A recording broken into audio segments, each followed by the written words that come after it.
Assalomu alaykum. Biz ijtimoiy tarmoqda kuzatgan obunachilarimiz. Mana 21-mayga Giant Trend gilosimiz holati. O'zini o'zi changlatadigan gilos.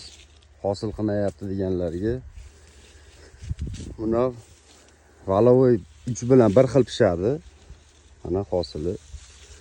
Rossiyaga eksport bo'ladi valovoylar bilan bir xildi.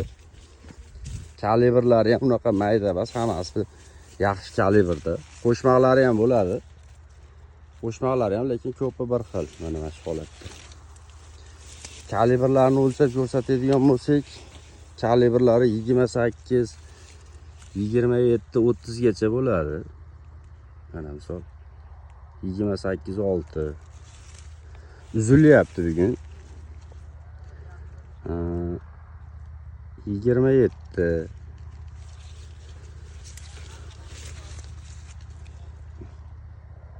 29, 30 har xil. Eng kichkina kalibri menimcha 26, 27 chiqyapti.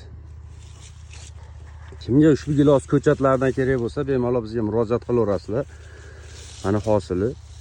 3-4-yildan уже massiviy hosilga kirishni boshlaydi. Ekasiz 2-yildan hosil qilaveradi. 3-4 yilda уже 30 kilo, 40 kilogacha misol bemalol hosil ustida bo'ladi. Mana mashinamizda ham hosillarni ko'rishlaring mumkin. Valovoylarimizda valovoylar holati. Valovoylarda ham bor, kamroq bo'lsa ham bular 4-5-yildan yaxshi hosilga kirib ketadi valovoylar. Mana.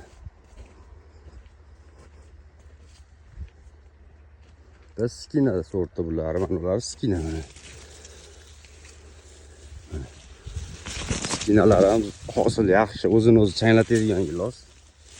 Tana bo'ylab hosil oladi. Barg dorasi hozir misol ko'rinmayapti, hammasini hosili zo'r. Mana shunday pastgacha giloslari bor.